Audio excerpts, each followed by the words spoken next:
চ্যানেলের নতুন আরেকটি ভিডিওতে আপনাদের সবাইকে স্বাগতম। ফ্রেন্ডস, আজকের আয়োজনে আমি আপনাদেরকে রান্না করে দেখাবো পোনা মাছ দিয়ে ওলকচুর রেসিপি। আর এই রেসিপিটা কিন্তু কম বেশি সবারই পছন্দ।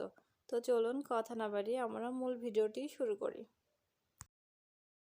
রান্নাটি করার জন্য আমি এখানে 500 গ্রামের মতো ওলকচু নিয়েছি। আর এখন এগুলোকে আমি ছোট ছোট টুকরা করে কেটে নিচ্ছি। এরপর আমি একটা কড়াই নিয়ে নিয়েছি আর কড়াইতে দিয়ে দিচ্ছি 500 গ্রামের মতো নর্মাল পানি।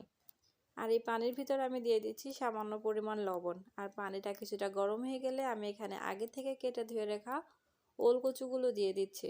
এরপর আমি একটা ঢাকনার সাহায্যে এটা ঢেকে দিচ্ছি আর 10 মিনিটের মতো আমি এটা সিদ্ধ করে নিচ্ছি। 10 মিনিট পর ঢাকনাটা খুলে নিচ্ছি। দেখুন আমাদের ওলকচুগুলো কিন্তু 50% সিদ্ধ হয়ে গেছে। এখন একটা স্ট্রেনারের সাহায্যে আমি এগুলোকে পানি থেকে উঠিয়ে নিব। আর এভাবে সিদ্ধ করে নিয়ে রান্না করলে কিন্তু ওলকচু থেকে কোনো প্রকার গাল ধরে না। রান্নাটি করার জন্য আমি এখানে একটা বাটিতে কিছু পোনা মাছ নিয়ে নিয়েছি। আর এখানে আমি কিছুটা লবণ এবং হলুদ দিয়ে মাছগুলো মাখিয়ে নিচ্ছি। আমি এখানে পোনা মাছ দিয়ে ওলকচুতে রান্না করব। আপনারা চাইলে যে কোনো মাছ দিয়ে এটা রান্না করে নিতে পারেন।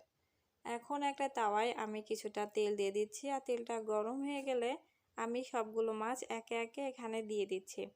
আর মাছগুলো দিয়ে দেওয়ার পরে আমি এভাবে এক পাশ উল্টিয়ে আর এক পাশ ভেজে নিচ্ছি। আমি খুব বেশি কড়া করে ভাজবো না, জাস্ট একটু ভেজে আমি মাছগুলো উঠিয়ে নেব। এখন আমি একটা কড়াই নিয়ে নিয়েছি আর কড়াইয়ে দিয়ে দিচ্ছি পরিমাণ মতো রান্নার তেল। আর তেলটা কিছুটা গরম হয়ে গেলে আমি এখানে দিয়ে দিচ্ছি কিছু পেঁয়াজ কুচি। পেঁয়াজটা নেড়ে চেড়ে কিছুক্ষণ ভেজে নেওয়ার পরে আমি এখানে দিয়ে দিচ্ছি কিছু রসুন কুচি। আর দিয়ে দিব জিরা গুঁড়া, ধনিয়া গুঁড়া আর গরম মশলার গুঁড়া।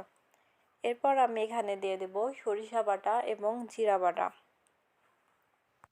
এরপর এখানে দিয়ে দিব কাঁচামরিচ বাটা, পেঁয়াজ বাটা আর দিয়ে দিব রসুন বাটা। আর দিয়ে দিব স্বাদ মতো লবণ। সবগুলো মশলা দিয়ে দেওয়ার পরে আমি এখানে দিয়ে দিব লাল মরিচের গুঁড়া, আদা গুঁড়া আর দিয়ে দিব সামান্য পরিমাণ হলুদ গুঁড়া। এরপর সবগুলো মশলা দিয়ে দেওয়ার পরে আমি মশলাটাকে কিছুক্ষণ নেড়ে চেড়ে একটু মিশিয়ে নিব। আর মশলাটাকে এভাবে একটু কষিয়ে রান্না করলে কিন্তু মশলা থেকে কাঁচা গন্ধটা চলে যায়। মশলাটাকে খুব ভালোভাবে কষিয়ে নেওয়ার পরে যখন মশলাটা এভাবে একটু শুকিয়ে যাবে তখন আমি এখানে দিয়ে দিব আগে থেকে সিদ্ধ করে রাখা ওলকচুগুলোকে দিয়ে দেওয়ার পরে আমি এখানে মশলার সাথে ওলকচুগুলোকে 1 থেকে 2 মিনিটের মতো খুব ভালোভাবে একটু ভুনে নিব। আর এভাবে যখন ওলকচুগুলো একটার সাথে একটা এভাবে একটু লেগে যাবে তখন এখানে পরিমাণ মতো ঝোলের পানি দিয়ে দিবেন। আমি এখানে আধা কেজি মানে 500 গ্রামের মতো পানি অ্যাড করেছি। আপনারা চাইলে ঝোলের পরিমাণটা কম কিংবা বেশিও দিতে পারেন। এরপর আমি একটা ঢাকনার সাহায্যে এটাকে ঢেকে দিচ্ছি। দেখুন 10 মিনিট ঢেকে দেওয়ার পরে আমাদের তরকারিতে কিন্তু এখন বলক চলে এসেছে। যেহেতু আমি ওলকচুগুলোকে আগে থেকে 50% সিদ্ধ করে নিয়েছিলাম, তাই আমাদের ওলকচুগুলোও কিন্তু খুব ভালোভাবে সিদ্ধ হয়ে গেছে। আমি এভাবে আরও 10 মিনিটের মতো রান্না করে নিচ্ছি। আরও 10 মিনিটের মতো রান্না করে নেওয়ার পরে তরকারির ঝোলটা কিন্তু অনেকটা কমে গেছে। এখন আমি আগে যে মাছগুলো ভেজে রেখেছিলাম সেই মাছগুলো এখন এই ঝোলের ভিতর দিয়ে দিচ্ছি। আর মাছটা দিয়ে দেওয়ার পরে আমি এভাবে একটু নাড়িয়ে আবারও 10 মিনিটের মতো এটা রান্না করে নিচ্ছি। দেখুন 10 মিনিটে রান্না করার পরে কিন্তু আমাদের তরকারিটা কালারটাও কিন্তু চেঞ্জ হয়ে গেছে। এ পর্যায়ে আমি এখানে দিয়ে দিব কিছু ধনেপাতা কুচি। আর ধনেপাতা কুচিটা দিয়ে দেওয়ার পরে আমি আরও 2 থেকে 3 মিনিটের মতো একটু জাল করে নেব। আর এভাবে কিন্তু তরকারিটা খুব সহজে রান্না করা যায়। দেখুন আমাদের তরকারিটা কিন্তু এখন হয়ে গেছে। এখন আমি এটাকে চুলা অফ করে দিব আর এটা চুলা থেকে নামিয়ে নিব। যেহেতু এটা ওলকচু এবং মাছের ঝোলের রেসিপি তাই একটু ঝোল থাকবে।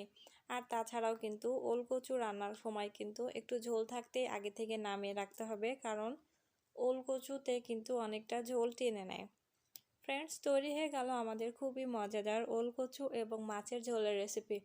আর এই রেসিপিটা রান্না করা কিন্তু খুবই সহজ। ফ্রেন্ডস, আমার ভিডিওটি যদি আপনাদের ভালো লেগে থাকে তাহলে অবশ্যই লাইক কমেন্ট করবেন আর আপনার ফ্রেন্ডস অ্যান্ড ফ্যামিলি মেম্বারদের সাথে শেয়ার করে দেবেন। আর এরকম নতুন নতুন আরও ভিডিও পেতে আমার চ্যানেলটা সাবস্ক্রাইব করে সাথেই থাকবেন। আজ এ পর্যন্তই, সবাই ভালো থাকবেন, সুস্থ থাকবেন। আল্লাহ হাফেজ।